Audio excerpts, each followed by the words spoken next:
Mr. Silent Channel. Ang guro kong malakas. Chapter 2601-2605. Shake the House and the Old Monster.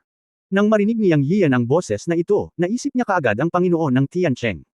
Sinabi sa kanya ni Yao Guang na ang Panginoon ng Tiancheng ay talagang nasa likod ng Evil Gang, o ang Panginoon ng Tiancheng. Ito ay malinaw na ang paraan ng Panginoon Rabbit ay ang pinakasimpleng at pinakadirekta. Dahil ang asawa ng Master ay naghinuha na ang hininga ng patay na matanda ay lumitaw sa Tiancheng, ito ay pinakaangkop na magtanong sa Panginoon ng Tiancheng. Panginoon, ang mahiwagang kapangyarihan ni Kuneho ay halatang lampas sa kanyang imahinasyon. Malinaw na malinaw sa kanya ang sitwasyon sa Tiancheng. Napasigaw na lang siya at lumabas na ang Panginoon ng Tiancheng.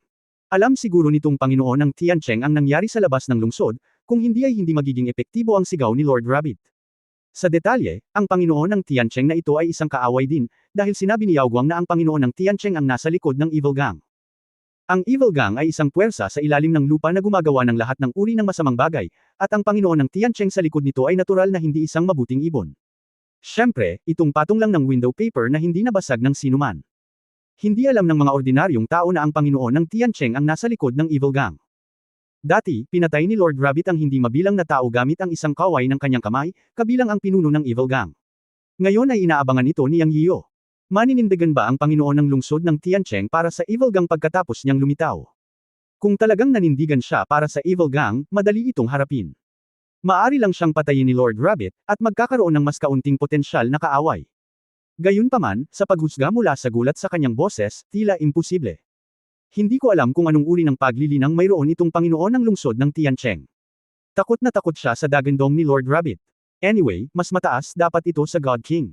Sa isang iglap, isang henerasyon ng berdeng ilaw ang lumipad palabas ng Tiancheng at lumapag ng 30 metro ang layo mula kay Yang Yiyu at sa iba pa, na naging isang nasa katanghaliang gulang na lalaking nakaberde.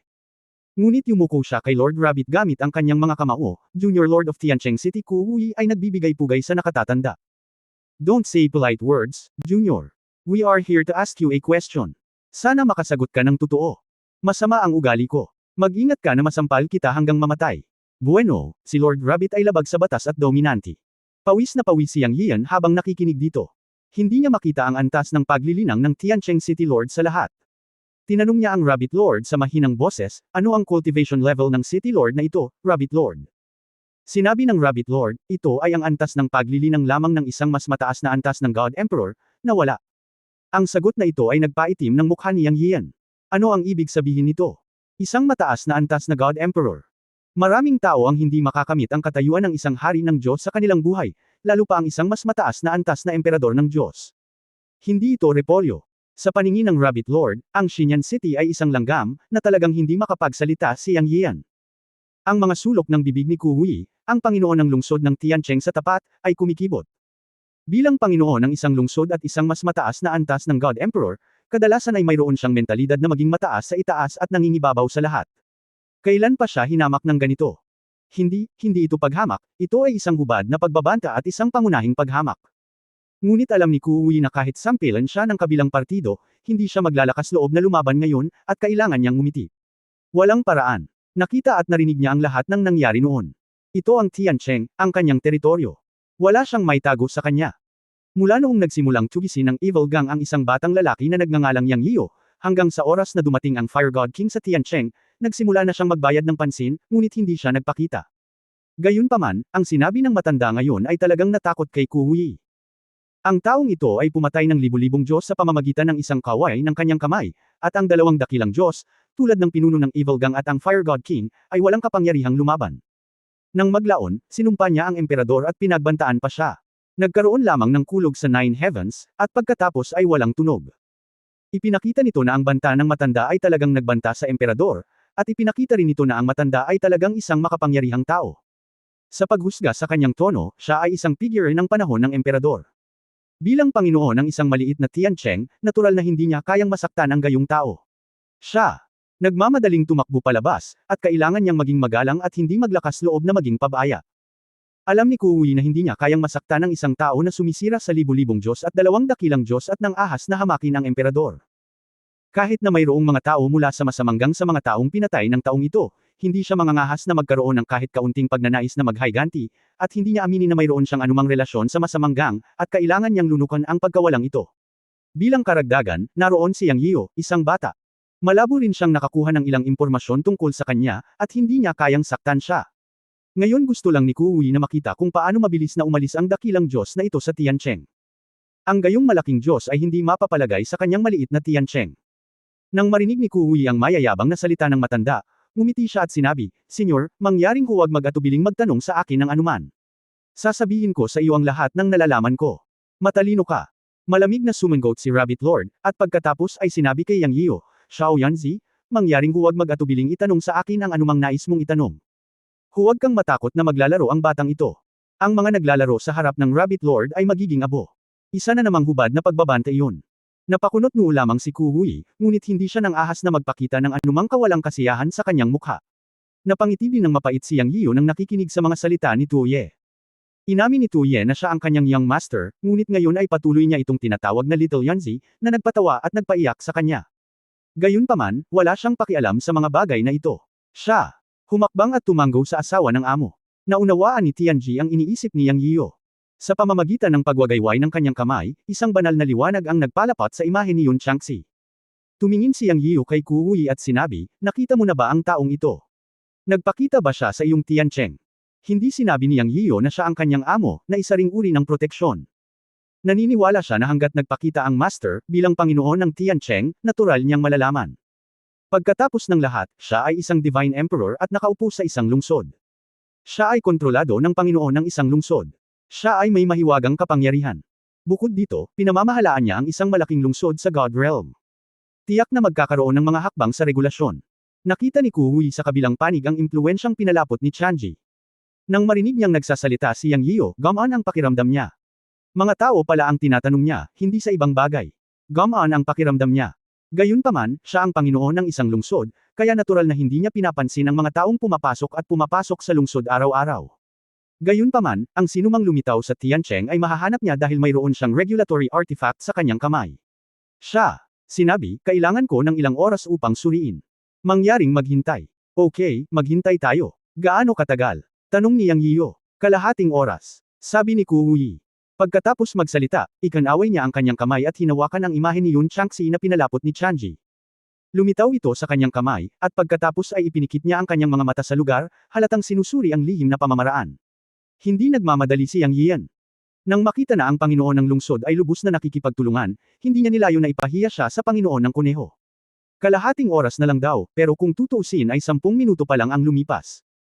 Binuksan ni Kuwei ang kanyang mga mata, ngunit muling ikanaway ang kanyang kamay, at lumitaw ang isa pang imahe ng banal na kapangyarihan, at sinabi niya, "Ito ay lumitaw, ngunit ito ay higit sa 1,000 taon na ang nakalilipas." Sa huli, siya ay hinabol at pinatay, at iniwan muli ang Tiancheng. Ang mga taong nakahuli sa taong ito ay dapat na mula sa Chenkun Temple. Ang iba ay wala na. Yang Yiyan. At nakita ni Chanji ang imahe na pinalapot ni Tiancheng City Lord Kuwei, ngunit sila ay nasa sabik. Oo naman, ang tao sa larawan ay si Master Yun Changxi, ngunit ang huling larawan ay sinundan siya palabas ng Tiancheng ng isang grupo ng mga tao. Siyempre, walang away, pero sinundan lang siya ng grupo ng mga tao. Mukhang natuklasan ito ng Master at nagmamadaling lumabas ng Tianliang, at sinundan siya ng mga taong iyon. Mula sa larawang ito ay hindi kinakailangang isang paghabol, ngunit mas katulad ng pagsubaybay. Paano mo nalaman na ang mga taong iyon ay mga labi ng Chenkun? Tanong ni Chanji kay Kuwei. Nakipag-usap na ako sa kanila noon, kaya hindi ako nagkakamali. Sabi ni Kuwei. Hindi inakala ni Yang Yiyo na nagsisinungaling si Kuwei, at nakita rin ni Yang Yiyo ang mga labi ni Chenkun na humahabol sa kanya. Ang mga taong sumunod sa kanyang amo ay talagang nakasuot ng katulad ni Yu Chen at ng Icewind God King. Ngayon ay tila tama ang pagbabawas ni Chanji, at lumitaw nga ang matanda sa Tiancheng. Nang maglaon, hindi matukoy ni Chanji ang anumang impormasyon tungkol sa Master, na maaaring mga hulugan lamang na ang Master ay pinatay o nahuli ng mga tao ng Chenkun Temple. Ngunit hindi niya maisip kung bakit gustong habulin ng mga tao ng Chenkun Temple ang kanyang master na si Yun Changxi. Sa anumang kaso, tila kailangan talaga niyang pumunta sa Chenkun Temple. Orihinal na binalak ni Lord Rabbit na dalhin siya sa Chenkun Temple, ngunit bumalik siya sa Tiancheng para sa kanyang amo. Ang problema ngayon ay ang kanyang master ay talagang kamag-anak sa mga tao ng Chenkun Temple, kaya sa kasong ito, ang Chenkun Temple ay dapat bisitahin. Panginoong Kuneho, umalis na tayo. Sabi ni Yang Yiyo. Okay, let's go. Habang nagsasalita, sinulyapan ng Rabbit Lord si Kuwei, ang Panginoon ng Tiancheng City, ibig sabihin ay tanungin kung ano ang gagawin kay Yang Yiyan. Ngumiti si Yang Yiyan at sinabing, "Tara na, hindi siya nagsinungaling sa akin." Ang ibig sabihin ay palayain si Kuwei. Ayon sa naunang ideya, si Kuhui ang nasa likod ng masamang gang, at hindi binalak ni Yang Yian na palayain siya, ngunit ngayon ang Panginoon ng lungsod ng Tiancheng ay talagang natakot kay Rabbit Lord. Hindi siya nakipaglaro sa mga ito at napakahusay na nakipagtulungan. Ibinigay niya ang impormasyon ng Master, kaya kalimutan na natin ito. Pakikinggan kita, napakaprangka ni Rabbit Lord. Tumalikod ang tatlo at umalis. Hanggang sa sandaling ito ay nakahinga ng maluwag si Kuhui, ang Panginoon ng lungsod ng Tiancheng. Ang Diyos ng. Sa wakas umalis na si Salot. At the same time, nakaramdam siya ng pait. Libu-libong mga Diyos at ang Diyos ng apoy ng 33 langit na palasyo ang namatay sa labas ng Tiancheng. Kung mag-iimbestiga ang 33 Heavens Palace, mahihirapan siya. Iniisip niya kung paano haharapin ang bagay na ito. Pagkatapos maglakad ni Yang Yian at Rabbit Lord ng daang milya ang layo, nakakita sila ng tatlong figure na lumitaw sa isang bundok. Huminto muna si Lord Rabbit, ngunit ngumiti siya at sinabing, Xiao Yanzi, nagpakita na ang babaeng mahal mo. Nakita rin ni Yang Yiu ang tatlong tao, dalawa sa kanila ay sina Yao Guang at Ying Mingjun, at may isang babae na hindi pa niya nakikita noon, ngunit nahulaan din niya na dapat ay si Yao Yaling, ang tiyahin na binanggit ni Yao Guang. Sa hindi inaasahang pagkakataon, direktang lumitaw ang tatlong tao 100 metro sa labas ng lungsod. Tila ayaw nilang magkaroon ng anumang salungatan sa Panginoon ng Tiancheng. Ito ay naiintindihan. Ang First God Square ay isang black market organization na hindi makikita sa liwanag. Ito ang dahilan kung bakit hindi pumasok si Yang Yiu sa Libra upang hanapin sina Yao Guang at Ying Mingjun, dahil natatakot siya na hindi siya maintindihan ng Panginoon ng Tiancheng. Kung tutusin, mas sensitive ang identity niya. Ngayon parang nandito siya para magpaalam. Nang marinig ang pakikipag-usap ni Lord Rabbit, mapait na ngumiti si Yang Yiu at sinabi, Lord Rabbit, huwag kang maging walang galang sa matanda. Matapos ang dahan-daang pakikitungo, talagang naramdaman niya na ang Panginoong Kuneho at ang orihinal na ibong Zamaw ay may pagkakatulad, ngunit si Lord Rabbit ay medyo tsismoso, ngunit hindi masama, habang ang ibong Zamaw ay masama. Now that I think about it, miss ko na talaga si Z kumain at yung iba pa. Hindi ko alam kung kailan aakyat sa Divine World ang mga tao mula sa Yunmen sa mundo ng engkanto. Habang iniisip ko ito, tatlong figure ang lumipad pababa mula sa tuktok ng bundok at nakarating sa harap ni Yang Yian at ng dalawa pa. Ang pinuno ay si Yao Yaling, na sumaludo mula sa malayo at nagsabing, si Yao Yaling ng pamilya Yao ay bumabati sa kagalang-galang na Leiting. Binabati ni Ying Mingjun ang kagalang-galang na Leiting. Binabati ni Yao Guang ang kagalang-galang na Leiting. Ang tatlo sa kanila ay sumaludo sa Rabbit Lord bilang isang junior, na may labis na paggalang sa kanilang mga mukha. Tumawa ang Rabbit Lord at sinabing, ang batang babae pala ay mula sa pamilyang Yao. No wonder kilala niya ako. Tumayo ka. No need to be polite. Salamat, kamahalan. Karangalan kong marinig ang iyong maluwalhating mga gawa mula sa aming mga ninuno. Hindi ko inaasahan na ikaw ay buhay pa. Napakaswerte ko na nakita kita. Si Yao Yaling ay napakaseryoso at magalang sa harap ni Lord Rabbit.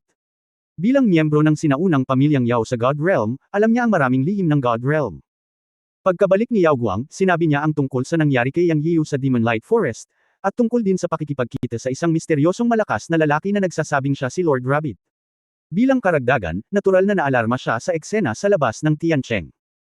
Ngunit nang suriin nila ni Ying Mingjun, nagkataon na nakita nila ang kulog sa kalangitan na pumatay sa libu-libong Diyos at 2 dakilang hari, at narinig nila ang pagmumura at pagbabante ni Lord Rabbit sa Emperor, at agad na naisip ang pagkakakilanlan ni Lord Rabbit. Hindi kalmado ngayon si Yao Yaling. Ang tagapag-alaga ng Chenkun Temple, Venerable Thunder, ay isang dakila at makapangyarihang tao sa huling panahon ayon sa mga ninuno. Gayunpaman, karamihan sa mga matataas na opisyal ng Chenkun Temple ay sumunod sa mga yapak ng Venerable Thunder at nahulog sa huling panahon. Nawala din si Venerable Thunder, ngunit hindi niya inaasahan na mabubuhay pa siya sa mundo. Ang mas hindi inaasahan ay ang Rabbit Lord ay nasa tabi ni Yang Yiu. Ayon sa ulat mula sa Yao Guang, tinawag ng Rabbit Lord si Yang Yiu na Young Master. Ngayon alam na ni Yao Yaling kung paano harapin si Yang Yiu. Bilang isang pamilya ng Black Market sa God Realm, alam ni Yao Yaling na ang deal na ito ay isang malaking taya. Dati, gusto niyang suportahan si Yang Yiu, ngunit tiyak na limitado ito. Ngunit ngayong lumitaw ang isang Venerable Thunder mula sa Chenkun Temple, biglang nagiba ang sitwasyon. Agad na nagpasya si Yao Yaling na pumunta at kumpirmahin ito ng personal. Ngayon tila ito na nga ang Venerable Thunder, dahil ang Rabbit Lord na naramdaman niya ay sadyang hindi maarok. At ito ay hindi gaanong naiiba sa sinabi ng mga ninuno sa bahay. Haha, nakakatuwa na buhay pa ang matandang Halimaw Yao. Pero totoo rin na ang karakter niya na hindi naluluji ay nakatulong sa kanya para makaligtas sa sakuna noong taong iyon. Mabuti naman. Nahuhulaan ni Lord Rabbit kung ano ang iniisip mo, isang batang babae. Isantabi na natin ang ibang mga bagay. Hintayin kong dalhin ko ang Young Master sa Chenkun Temple muna para masolusyonan ang mga problema mo. May mga bagay na darating para malutas muna ang iyong mga problema. May mga bagay na hindi mo kayang makita ang iyong mga kabataan. Makapagpasya ka para sa iyo. Ibalik mo ito sa Old Monster Yao at sabihin kay Lord Rabbit na hinihintay kung dumating siya.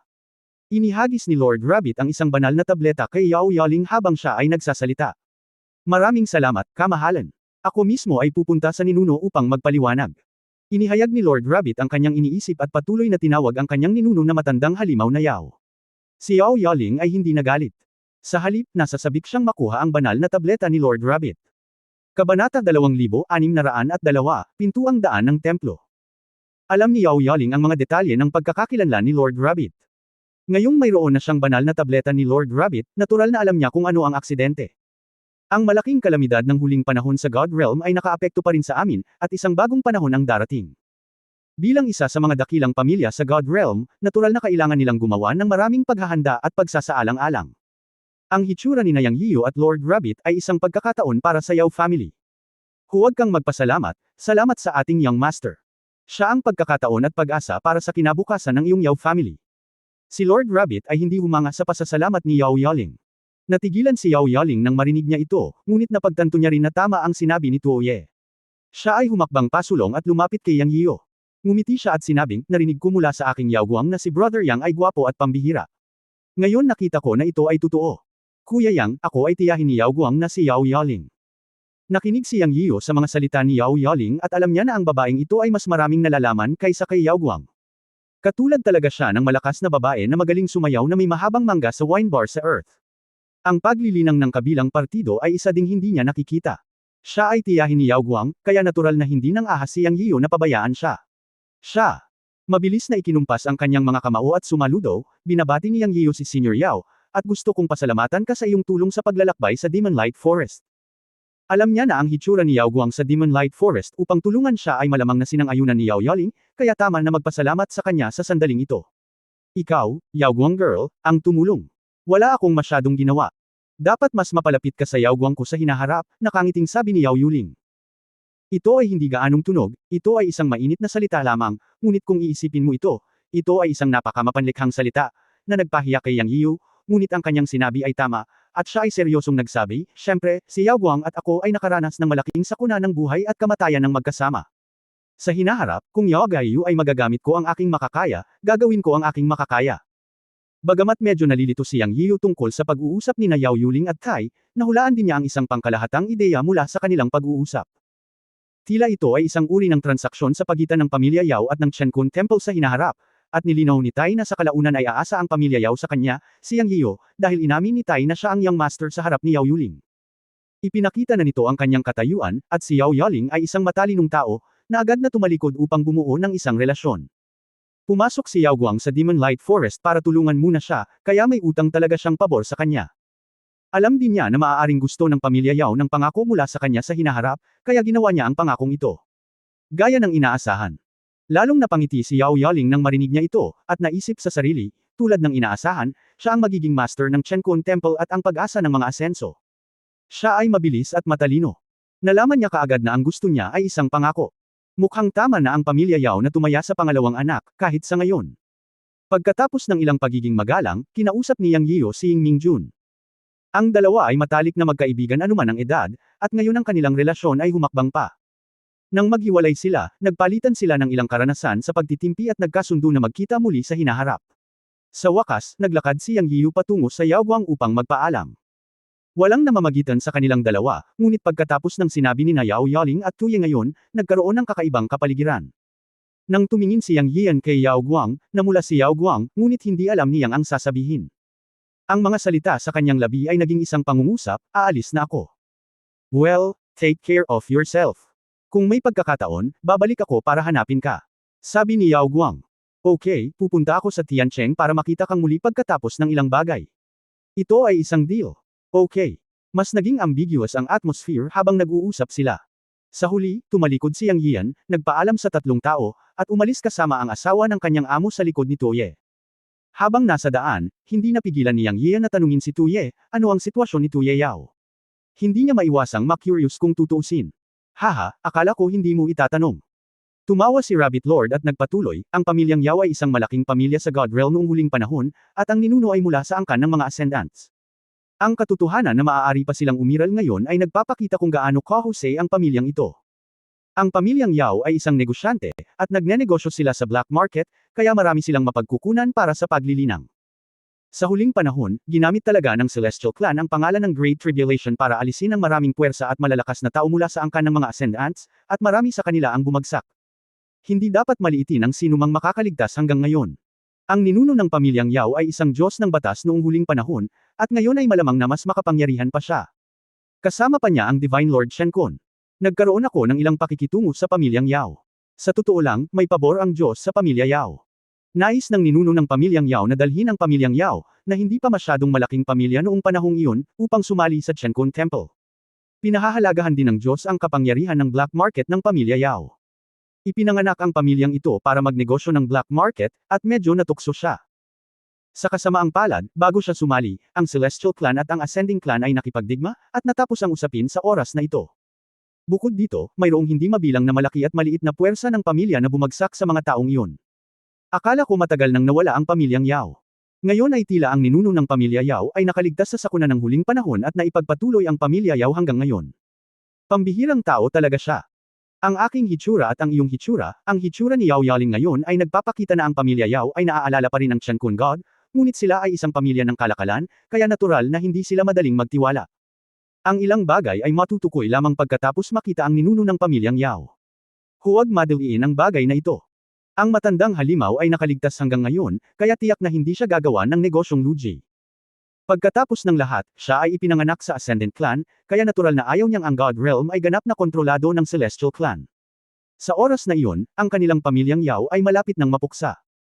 Ngunit kung ikaw ang magiging master ng templo, ito ay isang pagkakataon para sa pamilya Yao, dahil mayroon kang malaking pag-asa na makipagkumpetensya sa Emperor para sa master ng God Realm sa hinaharap. Kapag sinundan ka ng pamilya Yao, o inilagay ang kanilang kayamanan sa iyo, anuman ang hakbang mo sa hinaharap, magkakaroon sila ng malinaw na ideya kung ano ang iyong gagawin. Ang Yao pamilya ang magiging merito ng pagsunod sa dragon, ngunit sa huli, aabutin ito hanggang sa masakop mo talaga ang Shenkun Temple. Sa katunayan, sa ngayon, maging ang pamilyang Yao o ang maraming puwersa sa God Realm, sila ay naghihintay at nanonood pa rin. Pagkatapos ng lahat, kahit sino ka man o ang Chanzo ng Heavenly Clan, pipiliin nilang tumabi. Lahat nakatingin sa iyo. Kung matagumpay mong maaagaw ang Shenkun Temple sa pagkakataong ito, naniniwala ka ba na ang mga puwersang iyon na palihim na nagmamasid ay isa-isang darating para magpasakop sa Shenkun Temple o sa iyo? Siyempre, ito ay pangunahing ang Ascendant Clan. Bagamat hindi lahat ng tao at puwersa ng Heavenly Clan ay iginagalang ang Emperor bilang pinuno, mahirap ipasakop sa iyo ang Heavenly Clan na iyon. Ngunit huwag kang mag-alala, anak, ang pagkuha sa templo ay hindi isang malaking problema sa akin, Master Rabbit. Habang naglalakad sila, sinuri ni Lord Rabbit ang bagay kay Yang Yian. Pagkatapos makinig, mapait na ngumiti si Yang Yian at sinabing, isa na lang akong Diyos ngayon. Paano ko mapapalitan ang Shenkun Temple? Kahit nasa tulong mo, nararamdaman kong mahirap ito. Buong pagmamalaking sinabi ni Lord Rabbit, huwag kang mag-alala, anak. Sinabi ni Lord Rabbit na magagawa mo ito, at kapag nakapasok ka na sa Shenkun Temple, ikaw ang magiging master. Hindi mo kailangang mag-alala tungkol sa anumang bagay sa Shenkun Pot. Nga pala, Lord Rabbit, totoo ba ang banta mo sa Emperor? Biglang naalala ni Yang Yian ang nangingibabaw na sumpa at pananakot ni Lord Rabbit sa Emperor sa labas ng Tiancheng. Haha, guess, kakaibang ngiti si Lord Rabbit. Huwag mong sabihin, inilibot ni Yang Yian ang kanyang mga mata. Ayon sa pananakot ni Lord Rabbit sa Emperor, hinahabol siya ng 33 Heavens Temple, ngunit hindi niya alam kung gagana ito. Tinanong ni Yang Yian kay Lord Rabbit ang tanong na ito, at ang sagot ni Lord Rabbit ay kapag kinuha niya ang Shenkun Temple, natural na hindi siya hahabulin ng mga tao sa 33 Heavens Temple. Sa huling pagsusuri, isa lang ang problema ngayon, gusto niyang kunin ang Shenkun Temple. Bagamat hindi alam ni Yang Yiu kung paano umunlad ang Shenkun Temple hanggang sa kasalukuyan, naisip niyang tiyak na hindi ito madaling guluhin. Hindi lang niya alam kung kaya ba itong alisin ni Lord Rabbit. Saan ang Shenkun Temple ni Lord Rabbit? Hindi naman tayo pwedeng maglakad ng ganito, di ba? Pagkatapos maglakad ng isang araw at daan-daang milya mula sa Tiancheng, hindi naiwasang magtanong ni Yang Yiu kung kailan malapit na ang dapit hapon. Naramdaman ni Yang Yiu na si Lord Rabbit ay naglalakad ng walang patutunguhan. Very casually, syempre, ang tanging direksyon ay palaging naglalakad patungo sa silangan. Sa sandaling ito, nakarating sila sa isang maburol na lugar. Umakyat si Lord Rabbit sa isang maliit na burol, nakinig sa tanong ni Yang Yiu, at nagsabi, kung si Lord Rabbit iyon, pupunta ako sa Shenkun Temple sa sandaling may naiisip ako noon, ngunit ngayon ay lumipas na ang isang panahon, at ang portal patungo sa templo ay tila binago ng maliliit na kuneho na iyon, kaya magagamit na lang natin ang lumang paraan para makapasok. Ang pamamaraang ito ay, ang araw ay sumisikat sa silangan, ang araw ay lumulubog sa kanluran, humarap sa silangan, buksan ang formula, at ikaw ay nasa templo. Takip silim na, at oras na. Hinihintay mong buksan ni Lord Rabbit ang pinto ng templo. Kabanata 2603, Hanyuan Divine Realm World. Naunawaan ni Yang Yian ang ibig sabihin ng Lord Rabbit. Ang Chenkun Temple ay hindi isang nakapirming lugar upang itago, o isang nakapirming lugar, ngunit ang pasukan ay hindi naayos. Sa ilalim ng normal na mga pangyayari, ang mga tao sa Chenkun Temple ay nakabisado ang sekretong formula, at maaari silang pumasok sa Chenkun Temple anumang oras hanggat tahimik nilang binibigkas ang formula sa kanilang mga puso, ngunit si Lord Rabbit ay natutulog ng isang panahon, at ang portal ng Chenkun Temple ay nabago noon pa man, kaya hindi sila makapasok anumang oras. Gayunpaman, si Lord Rabbit ay isa sa mga tagapag-alaga ng Chenkun Temple pagkatapos ng lahat. Kahit na binago ang portal ng Chenkun Temple, mayroon pa rin siyang paraan upang makapasok sa Chenkun Temple. Halimbawa, maaaring buksan ni Lord Rabbit ang portal ng Chenkun Temple ayon sa trajectory at oras ng paglubog ng araw. Hindi gaanong nagtanong si Yang Yian, naniwala siya kay Lord Rabbit. Tama na. Nang matapos magsalita si Lord Rabbit, habang tahimik na binibigkas ni Lord Rabbit ang lihim na formula, ang araw na malapit ng lumubog ay sumikat ng liwanag, na nagmumula sa kanluran, at sa kabilang panig, isang haligi ng liwanag ang nagmula sa silangang kalangitan. Ang dalawang haligi ng liwanag, tulad ng intersection ng yin at yang, ay nagbanggaan sa isa't isa. Boom! Pagkatapos ng mapurol na tunog, isang Tai Chi portal ang nabuo sa isang iglap. Tapos na, Terra na. Huminto si Rabbit Lord at sinabi. Parehong nabigla sina Yang Yiyo at Chanji sa sandaling ito. Ang pamamaraan ng Rabbit Lord ay tila talagang hindi pangkaraniwan. Dalawang sinag ng liwanag, ang isa ay hindi nakikita, at ang isa ay direktang nagmula sa araw. Isang silangan at isang kanluran, ang intersection ng yin at yang ay nagbukas ng pinto ng Chenkun Temple. Nagulat sina Yang Yiyo at Chanji sa kung anong uri ng pag-iral ang Chenkun Temple. Kinailangan talaga nitong bumukas ang isang sinag ng liwanag mula sa araw para buksan ang portal. Ito ay hindi pa nagagawa. Kailangan mong malaman na ang araw sa God Realm ay hindi karaniwan. Ito ang dakilang araw, ang pinakamataas na pag-iral sa tatlong kaharian. Ang isang portal ng Chenkun Temple ay talagang nakalink sa Great Sun. Ito ay mahirap isipin. Sa sandaling ito, ang Rabbit Lord ay tumalon at humakbang sa portal sa hangin. Sina Yang Yiyo at Chanji ay walang oras na mag-isip tungkol dito, at sumunod. Sunod-sunod na humakbang silang tatlo sa portal. Nang pumasok si Yang Yian, nakaramdam siya ng malakas na puwersa ng espasyo. Ang buong portal ay puno ng nakakasilaw na mga kulay, at ang banal na kapangyarihan ay napakalakas. Ngunit hindi ito nagdulot ng anumang pinsala sa kanila. Bukod dito, ang kanyang mga paa ay gumagalaw ng napakabilis. Natagpuan ni Yang Yian na ang portal sa likod niya ay nawala, at silang tatlo ay tila nasa space-time tunnel. Huwag mag-alala, ang space channel na patungo sa templo ay napakatatag, ngunit ang pagpapala ng 5 dakilang misteryo ay nasa loob nito, at hindi ito magtatagal. Ang tinig ng Rabbit Lord ay tumunog sa mga tainga ni Yang Yian at Chanji. Sa orihinal, nag-aalala pa rin si Yang Yian, ngunit huminahon siya pagkatapos marinig ang boses ng Rabbit Lord. Dahil narito siya, gagawin niya ang pinakamahusay. Anyway, nandito siya, at naniniwala siyang alam ng Rabbit Lord ang kanyang ginagawa. Sa totoo lang, hanggang ngayon, wala siyang ideya kung anong uri ng lugar, anong uri ng pag-iral, at anong uri ng kapaligiran ang Chenkun Temple. Ang susi ay wala siyang panahon para magtanong sa Rabbit Lord. Ngayong nasa space-time channel na siya, naalala niya ang tanong na ito, ngunit halatang hindi ito ang oras para magtanong ngayon. Nasa isang daanan silang tatlo kung saan malayang damaloy ang liwanag sa kanilang paligid. Palagi nilang nararamdaman na may ilusyon sila. Tila maraming taon na ang lumipas, at tila ilang minuto lang ang lumipas. Laging nararamdaman ni Yang Yian na nawalan siya ng konsepto ng oras dito. Sa ilang sandali, sinabi ng Rabbit Lord, nandito na tayo, pagkatapos noon, sinabi niya sa sarili niya, ang Rabbit Lord ng Chenkun Temple ay bumalik na. Ang dalawang pangungusap na ito ay puno ng maraming emosyon, napakakomplikado, may pananabik, kalungkutan, nostalgia, inaasahan, galit. Anyway, naramdaman ni Yang Yian na ang emosyon ng Rabbit Lord ay talagang komplikado sa sandaling ito. Oo nga naman, nang nagsasalita ang Rabbit Lord, biglang nagliwanag ang paningin ni Yang Yian, kaya napapikit siya ng diretsyo, ngunit sa ganoong paraan, tumigil ang lahat, nawala, at tumahimik. Naramdaman ni Yang Yian na matatag ang kanyang mga paa, na parabang tumuntong siya sa lupa. Unti-unting bumukas ang kanyang mga mata.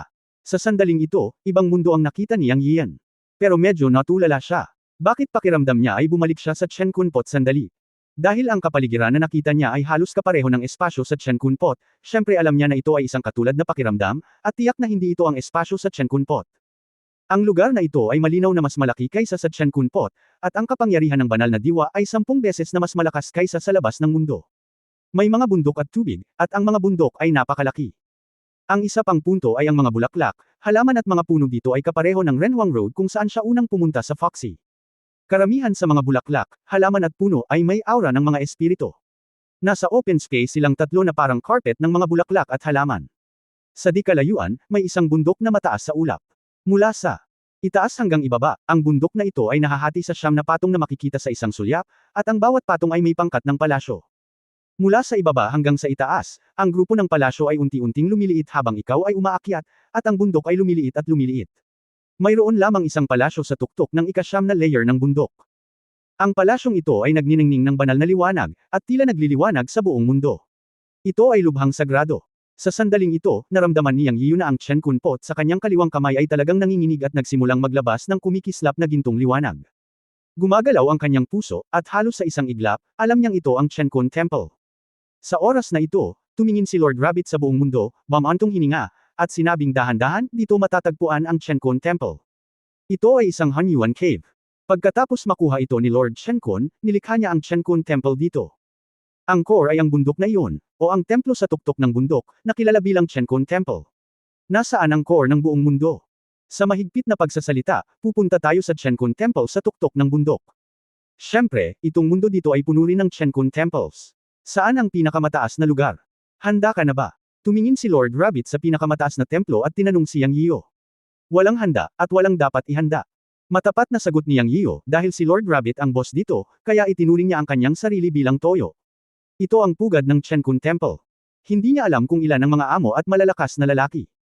Gayunpaman, siya ay isang maliit na Diyos lamang, at halos hindi siya makaharap sa sinumang hari ng Diyos.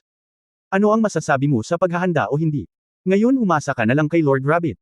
Ayaw niyang pakialaman ng ibang bagay, at wala siyang lakas para pakialaman. Bilang tugon sa sagot ni Yang Yiyu, galit na galit si Rabbit Lord kaya kumulat ang kanyang balbas at sinabing, anuman ang mangyari mamaya, isa lang ang sasabihin ng Rabbit Lord, huwag kang duwag, andito ang Rabbit Lord para sa lahat. Hindi ako magiging duwag, pero huwag kang umasa sa laban ko. Si Yang ay isang bachelor. Habang nagsasalita, tumingin siya sa paligid at nagsabi, Panginoon ng Kuneho, ano ang sinabi mo ngayon na ito ay Hanyuan Cave Mansion? Ano nga ba ito? Ang Hanyuan ay lumalampas sa 3 kaharian. Maiintindihan mo ito bilang isang maliit na mundo na medyo mas mataas kaysa sa God Realm. Ang 33 Heavens Palace ng Celestial Clan ay isa ring Hanyuan level God Realm. Upang maging tumpak, ito ang lupain ng Hanyuan God Realm, isang kuweba na mundo na maaari lamang umiral pagkatapos malampasan ang 3 kaharian.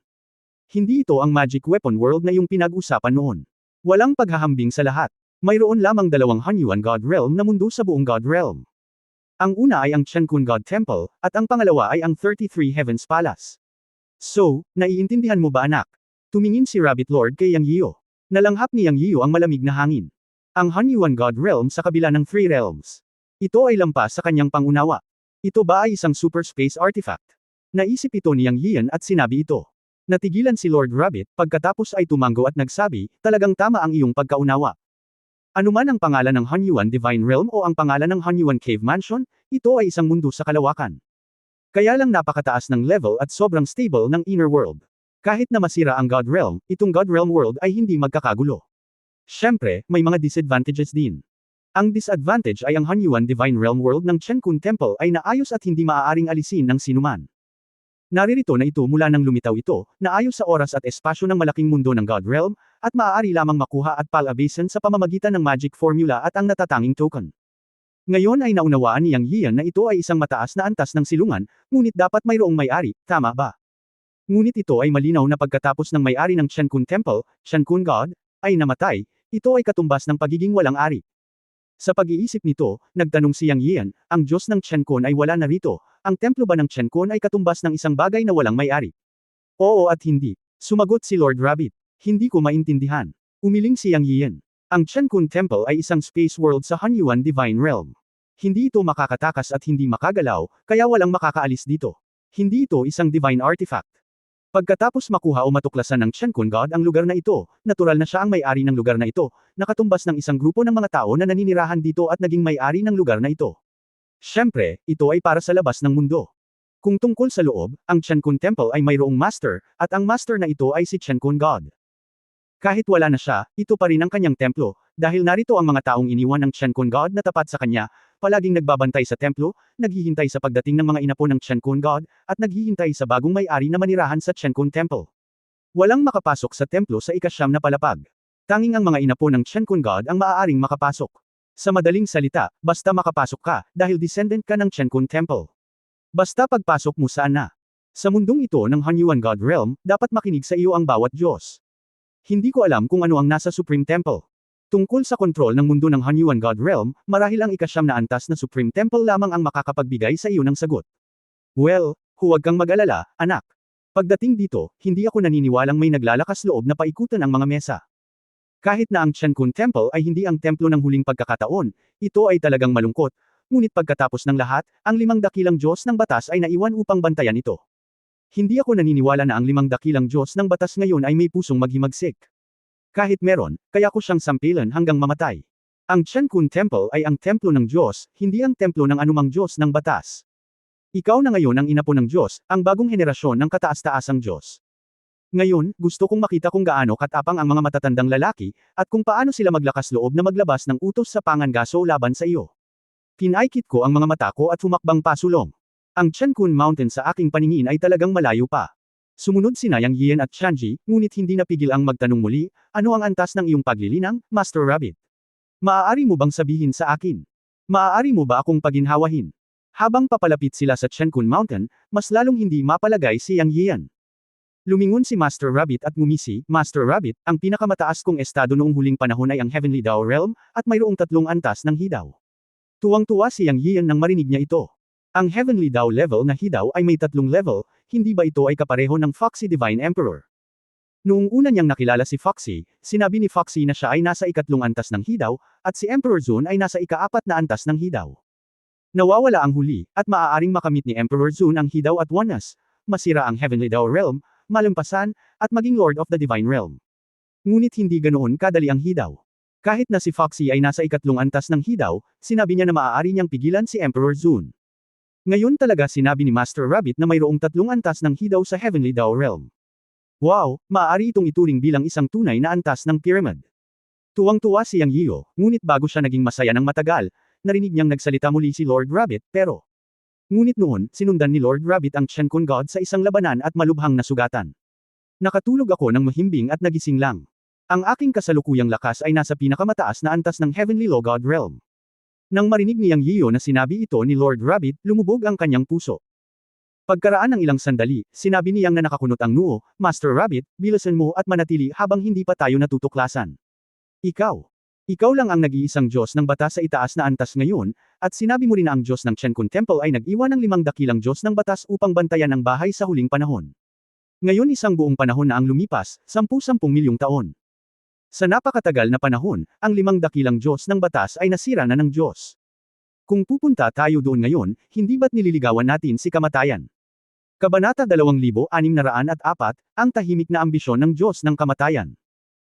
Ang mga alalahanin ni Yang Yiyo ay hindi makatwiran, ngunit pagkatapos marinig ito, si Lord Rabbit ay tumawa at sinabi, sa tingin mo ba ay napakadaling linangin ng Diyos ng batas at ang langit na daw?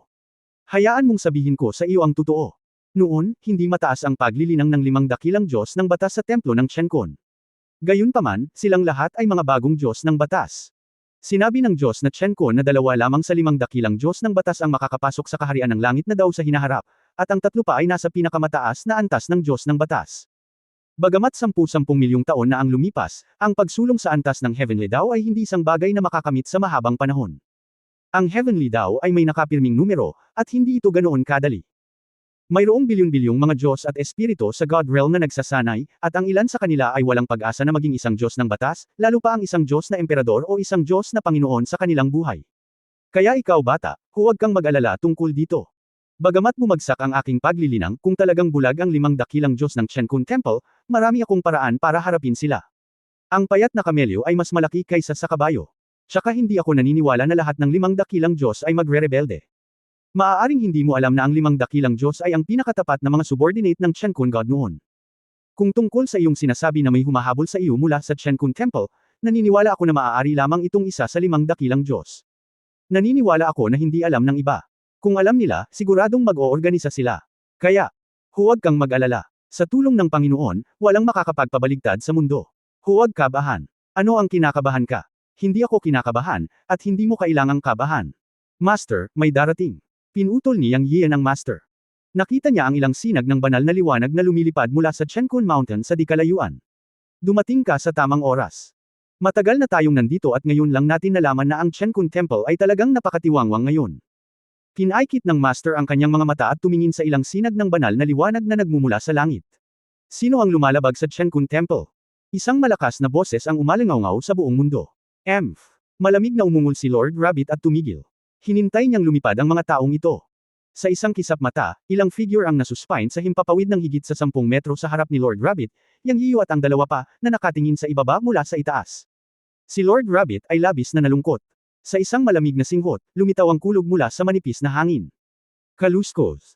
Lumitaw ang kulog at siyam na tao sa antas ng Diyos Panginoon ang unang bumagsak mula sa isang mataas na altitude patungo sa lupa.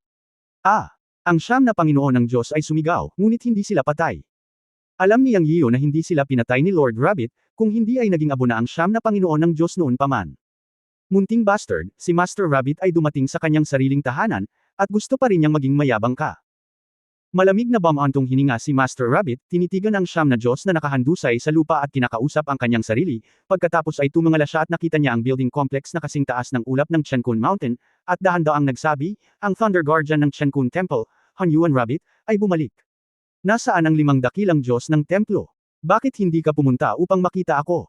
Ang boses ay parang kulog at kumalat sa malayo. Direktang ibinunyag ni Master Rabbit ang kanyang pagkakakilanlan. Gayunpaman, bumulong si Yang Yiyu sa kanyang puso, iniisip kung may nakakaalala pa sa iyo sa kasalukuyang Chenkun Temple. Pagkatapos ng lahat, si Master Rabbit ay natutulog ng 10-10 milyong taon, at natatakot ako na isipin ng lahat sa buong Chenkun Temple na siya ay patay na, tama ba? Siyempre, ayon kay Master Rabbit, ang 5 dakilang Diyos ng araw ay mga matatandang tao rin na natitira sa huling panahon, kaya natural na kilala nila siya at kinikilala. Pero mahirap talaga sabihin kung bibili ba sila o hindi. Pagkatapos ng lahat, nagbago ang panahon, at lumipas ang isang panahon. Sino ang makakatiyak kung pinuprotektahan pa rin ng kasalukuyang Chenkun Temple ang Chenkun God? O sumunod sa mga tuntunin ng Diyos? Boom! Nang matapos magsalita si Lord Rabbit, isang dagandong ang umalingaw mula sa Chenkun Mountain na kasing taas ng mga ulap. Pagkatapos ay dumating ang napakalaking pressure, at ang mundo ng Chenkun Temple ay nagkagulo. Sino ang nagpapanggap na master ng aking templo? Pagod ka na bang mabuhay? Ito ay isang marilag na boses na umalingaw sa buong mundo. Naramdaman ni Yang Yiyan na medyo luma sa kanyang mga tainga. Sa isang malamig na hininga, kahit na ang presyon ay nagparamdam sa mga tao na nalulumbay at hindi komportable. Ikanaway ni Lord Rabbit ang kanyang kamay at naramdaman ni Yang Yiyan na ang presyon ng langit at lupa ay ganap na nawala. Sino iyon? Ito pala ang Diyos ng batas ng kamatayan na si Shi Wusheng. Napakalaking prestihiyo, ngumuso si Lord Rabbit sa kawalan ng kasiyahan. Sa oras na ito, lumitaw sa bukid ang isang matandang nakasuot ng itim na damit. Sinabi ni Lord Rabbit na siya ang Diyos ng batas ng kamatayan na si Shi Wusheng. Narinig kong sinabi ni Lord Rabbit noon na ang 5 dakilang Diyos ng batas na naiwan sa Chenkun Temple ay nagkataong sumikop sa isa sa bawat isa sa 5 pangunahing tuntunin at misteryo, katulad ng kamatayan, buhay, kadiliman, liwanag at oras at espasyo. Ang nagpakita ngayon ay ang Death God na si Shi Wusheng. Tinitigan ni Shi Wusheng si Rabbit Lord na may hitsura ng hindi makapaniwala at ang kanyang mga mag-aaral ay nagkontrata. Natural na narinig niya ang mga salita ng Rabbit Lord na naghahayag ng background ng kanyang pamilya noon, at ang una niyang reaksyon ay may gumagaya sa kanya, ngunit ngayon alam niya na ang matandang nasa harap niya ay si Thunder Lord Hunyuan Rabbit, isa sa 2 dakilang tagapag-alaga ng Chenkun Temple noong huling panahon. Pero, ang mga nangungunang pinuno ng Chenkun Temple lahat ay namatay sa huling panahon, kaya paano maaaring lumitaw ang isang Thunder Lord ngayon? Agad na dumating si Shi Wusheng upang kumpirmahin ito, at nang makita niya ang Rabbit Lord, alam niyang ang matandang nasa harap niya ay talagang Thunder Lord, walang pagkakamali, dahil nakita at nakilala niya ito. Ngunit ang ikinagulat niya ay ang Thunder Lord na nasa kanyang harapan ay tila may parehong antas ng paglilinang gaya niya, at ngayon ay nasa pinakamataas na antas ng Diyos ng batas. Hindi ito normal, dahil alam ni Shi Wusheng na ang Thunder Master noong huling panahon ay isang makapangyarihang tao sa Heavenly Dao Realm, at ang kanyang status at cultivation ay pangalawa lamang sa God Master. Ito ay, no exaggeration to say na below 1 person and above 10,000 people pa rin siya. Noong nakaraan, ang buong Chenkun Temple ay mayroon lamang 2 Dharma Protector, na parehong mga demonyo. Ang isa ay si Kilin, at ang isa ay ang Rabbit Lord sa harap niya, ang Hunyuan Rabbit. Matapos ang 10-10 milyong taon, hindi ko inaasahan na buhay pa ang Thunder Master at pumunta sa Chenkun Temple. Hindi siya namatay o nahulog. Sa sandaling ito, ang puso ng Death God na si Shi Wusheng ay sobrang komplikado. Siya ay masaya at nag-aalala. Ang masaya ay bumalik ang Chen Kun Temple Master. Ang isa pang master ay nangangahulugan ng isa pang garantiya. Ang mga nanatili lamang sa templo ang nakakaalam ng sakit ng pagsupil ng 33 Heavens Temple sa hindi mabilang na taon. Ang Chen Kun Temple ay ipinagbawal at hinabol ng 33 Heavens Temple sa loob ng 10-10 milyong taon. Tinatawag silang mga labi ng Chen Kun. Ngunit ano ang magagawa nila? Ang 33 Heavens Palace ay mayroong Supreme Emperor, habang ang Chen Kun Temple ay halos hindi nabubuhay. Kung wala ang Chen Kun God, ang Chen Kun Temple ay isang grupo ng mga ligaw na aso, at hindi ng ahas na maglakad ng hayagan sa God Realm. Lubhang na agrabyado. Ang ikinababahala ko ay iyon. Si Shi Wusheng ay nag-aatubili na talikuran ang kanyang kasalukuyang katayuan. Dahil ngayon siya ang namamahala sa Chen Kun Temple, at ang kanyang mga salita ay kasing halaga ng ginto sa Chen Kun Temple. Sa orihinal na 5 dakilang Diyos ng Dharma, 3 lamang ang nasa templo. Sa katunayan, ang iba pang 2 Diyos ng Dharma ay direktang umalis pagkatapos bumagsak ang Diyos ng Chen Kun, at hindi bumalik sa templo ng Chen Kun. Ang isa sa kanila ay diretsyong nahulog at sumunod sa Chen Kun Temple. Ang taong ito ay ang Light Dharma God sa 5 dakilang Dharma Gods. Ito ay rumord na ang Light Dharma God ay direktang binago ang kanyang paglilinang upang makamit ang mas mahusay na nirvana sa hinaharap. Siyempre, ito ay isang pahayag sa labas ng mundo, kalahating totoo at kalahating mali. Ang tunay na katotohanan ay na noong ang Chen Kun God ay nabubuhay pa, ang 5 dakilang Dharma Gods ay nagsabi na 2 lamang sa 5 tao ang makaka-advance mula sa Dharma Gods tungo sa kaharian ng langit sa hinaharap. Ang 2 Diyos ng batas na ito ay ang Diyos ng liwanag at ang Diyos ng oras at kalawakan. Sa madaling salita, ang natitirang 3 Diyos ng batas, kasama siya, ang Diyos ng kamatayan, at ang Diyos ng buhay at ang Diyos ng kadiliman, ay hindi makakamit ang kaharian ng langit na Dao. Sa hinaharap, tanging ang Diyos ng oras at kalawakan at ang Diyos ng liwanag ang makakamit ang kaharian ng Heavenly Dao. Sa dalawang ito, ang Diyos ng liwanag ay talagang sadyang namatay sa pakikipaglaban sa isang malakas na tao sa 33 langit na palasyo matapos ang Diyos ng langit at lupa ay sumanib sa Dao, o sa madaling salita, ang kanyang kaluluwa ay na-renovate, at tumahak siya sa isang natatanging landas ng paglilinang. Lumiko siya sa mababang kaharian upang muling magtanim, upang tiyak na makapasok siya sa kaharian ng langit na Dao sa hinaharap, at maging mas malakas pa. Tungkol naman sa Diyos ng oras at kalawakan, pagkatapos bumagsak ang Diyos ng langit, diretso siyang pumunta sa isang hindi kilalang lugar sa God Realm at nanumpa ng isang Heavenly Dao na sumpa na hindi siya babalik hanggat hindi siya nakapasok sa kaharian ng Heavenly Dao. Pagkatapos nitong pag-alis, walang balita sa kanya. Para sa natitirang 3 Magic Gods, nanatili sila upang bantayan ang Chen Kun Temple. Gayunpaman, sa paglipas ng mahabang taon, 10-10 milyong taon ang lumipas.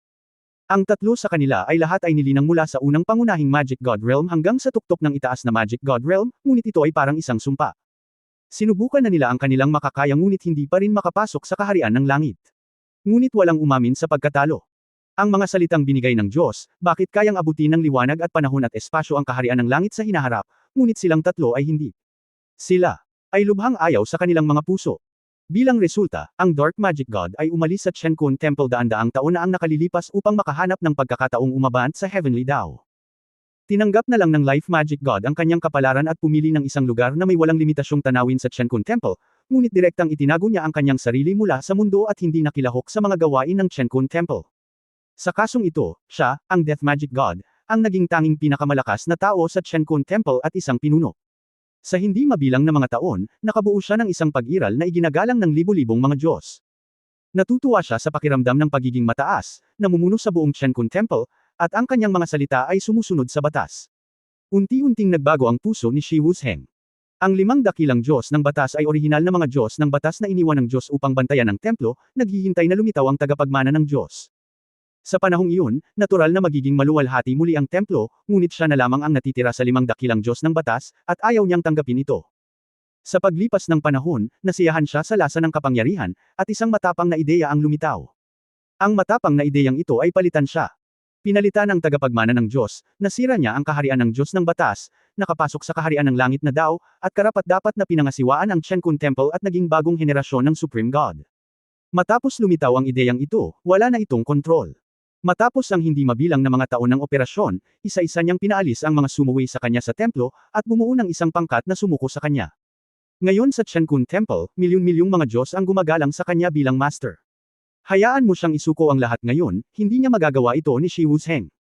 Si Shi Wusheng, na nagpaplano ng libu-libong taon, sa wakas ay nakakuha ng kanyang pagkakataon. Naisip niya na ang tagapagmana ng Chen Kun God ay nagpakita, na walang iba kundi ang inheritance treasure ng Chen Kun God, at maaari niyang utusan ang templo. Hanggat ang tagapagmana ng Chen Kun God ay nagpakita, siya, si Shi Wusheng, ay makakakuha ng mana ng Chen Kun God at papatayin si Yang Yiyo. Natural, lahat ay magiging kanya. Sa kasamaang palad, ang mga taong pinadala niya ng ilang beses ay pinatay, na labis na ikinagalit niya. Siya ay iniisip pa rin kung siya mismo ang gagawa nito. Gayunpaman, hindi niya inaasahan na may lalabas na Thunderlord ngayon at direktang papasok sa Chen Kun Temple. Alam mo, ang pasukan ng Chen Kun Temple ay ganap niyang binago, at ang kabilang partido ay tahimik na pumasok. Ang tanong ngayon, dapat na ba siyang sumuko? Ang katayuan ng Thunder Venerable sa templo ay pangalawa lamang sa Chen Kun God Venerable. Ngayong nakabalik na siya, kailangan na niyang magbigay-pugay at sumuko, ibig sabihin, kailangan niyang isuko ang lahat. Ngunit posible ba ito? Sa puso ni Shi Wusheng, imposible ang sagot. Hindi niya kayang isuko ang lahat ngayon. Gusto pa rin niyang manatili sa sarili niyang mga ideya. Ayaw niyang tanggapin ang mga salita ng kagalang-galang na Diyos. Maaari lamang siyang maging Diyos ng batas sa buong buhay niya. Gusto niyang maging isang malakas na tao ng Heavenly Dao. Dahil gusto niyang maging malakas na tao ng Heavenly Dao, maaari lamang niyang patayin ang mga inapo ni Chen Kun God Venerable, agawin ng mana, at palitan siya. Kaya kahit alam niyang totoo ang Thunder Venerable sa kanyang harapan, hindi pa handang aminin ni Shi Wusheng sa sandaling ito. Siyempre, gumawa siya ng ganoong desisyon dahil ang kasalukuyang cultivation level ng Thunder Venerable, ang Rabbit Lord sa kanyang paningin, ay pareho sa kanya, isang upper level low god, hindi ang third level na kaharian ng Heavenly Dao noon.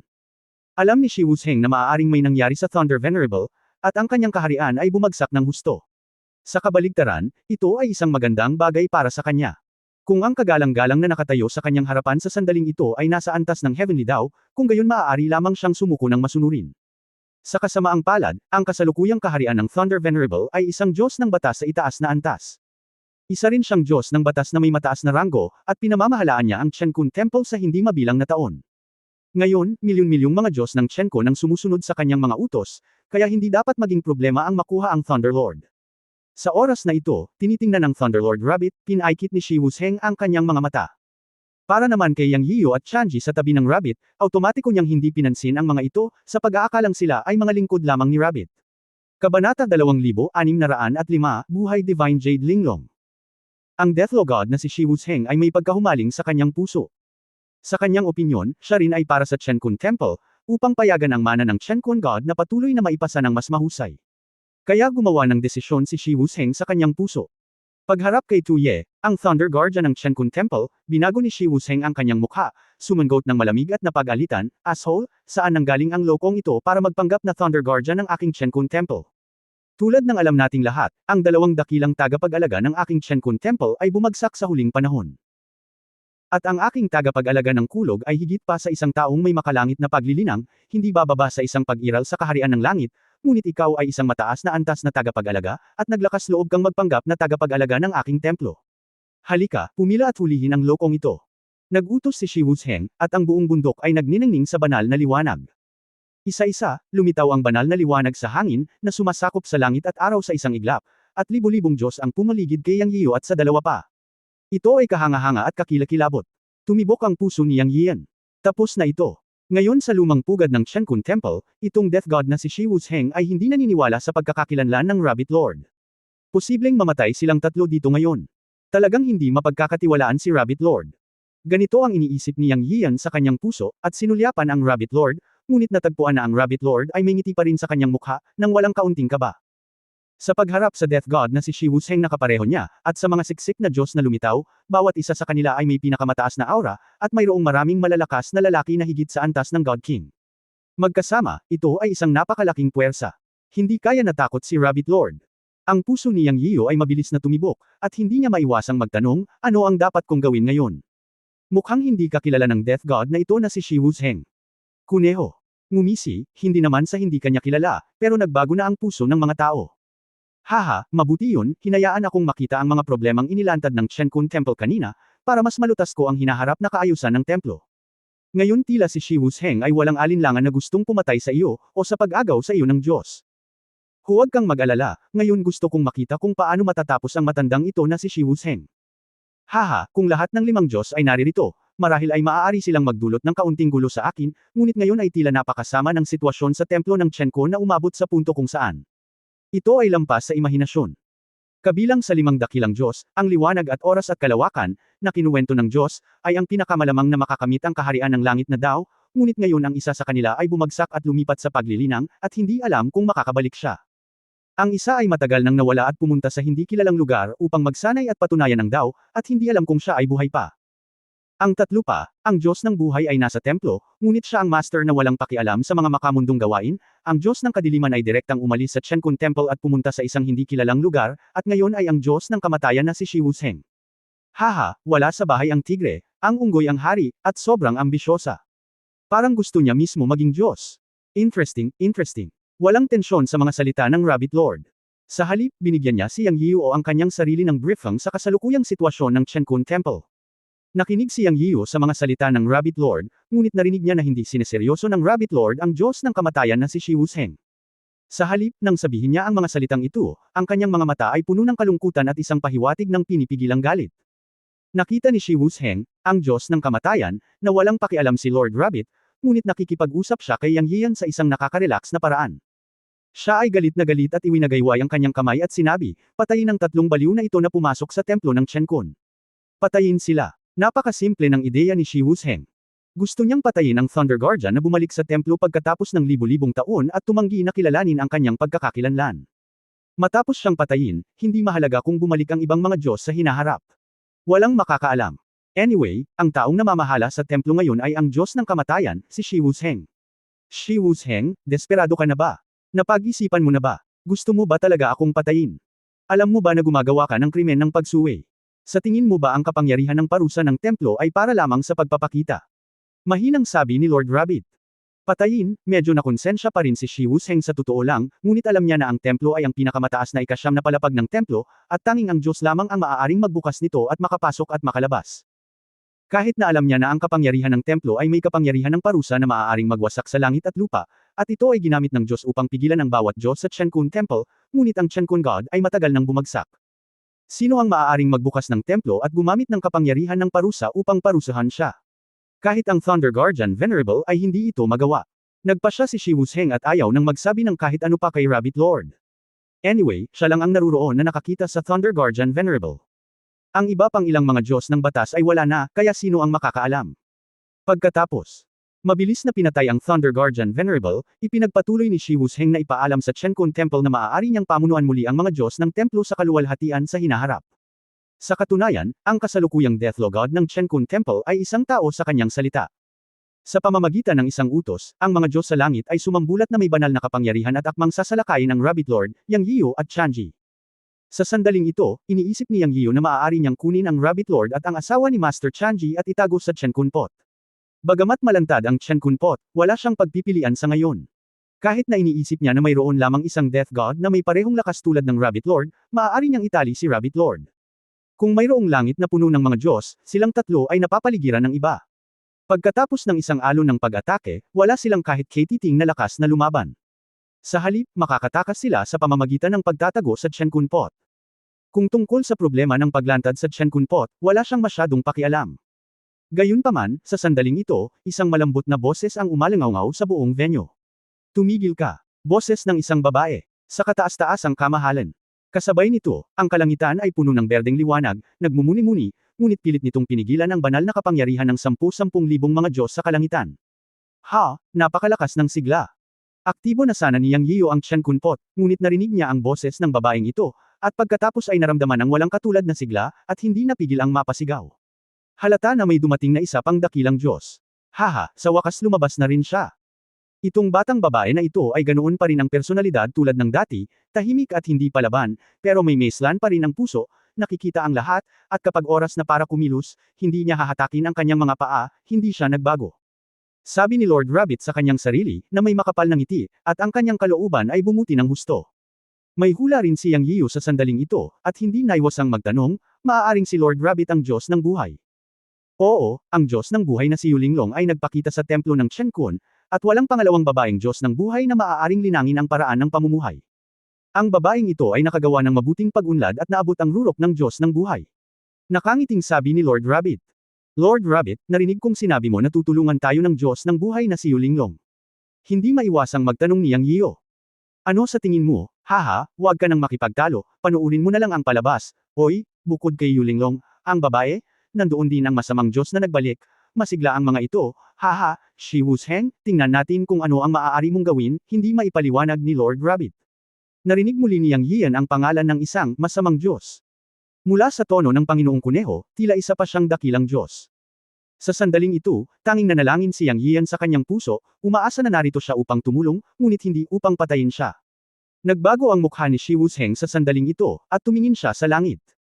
Isang berdeng banal na liwanag ang lumitaw, na direktang pinipigilan ang lahat ng mga Diyos maliban sa kanya. Alam niya na ang buhay na Diyosa na si Yulinglong ang nagpakita.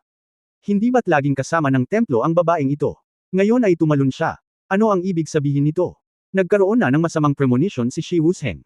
Sa isang kisap mata, isang nakasisilaw na berdeng ilaw ang lumitaw sa parang, at isang babae na nakadamit pambabae ang lumitaw, nakayapak at nakasuot ng belo, na mukhang mas misteryoso. Ngunit isang bagay ang sumasabog, iyon ay, ang babaeng ito ay naglabas ng masiglang sigla. Alam ni Yang Yian na ang babaeng ito ay malinaw na ang life goddess na si Yulinglong na binanggit ng Rabbit Lord ngayon, isa sa 5 dakilang Diyos ng Chenkun Temple. Pagkatapos niyang lumitaw sa himpapawid, hakbang-hakbang siyang humakbang sa kawalan at dumiretso sa Rabbit Lord sa ibaba. Sa isang iglap, narating niya ang lupa at lumapag sa harap ng Rabbit Lord. Lumuhad siya sa isang tuhod sa harap ng Rabbit Lord at nagsalita sa boses na parang tunog ng kalikasan, si Yulinglong, ang Diyos ng buhay sa Chenkun Temple, ay nagbibigay pugay sa Venerable Thunder Guardian. Ang kanyang dakilang seremonya at magalang na mga salita ay lubhang makajos at solemna. Sa sandaling ito, gamaan ang pakiramdam ni Yang Yiu at alam niyang nagsisimula ng baligtarin ang balangkas. End of this chapter. Pahingi naman ng like, share at subscribe mo na rin para updated ka sa susunod na kabanata. Salamat.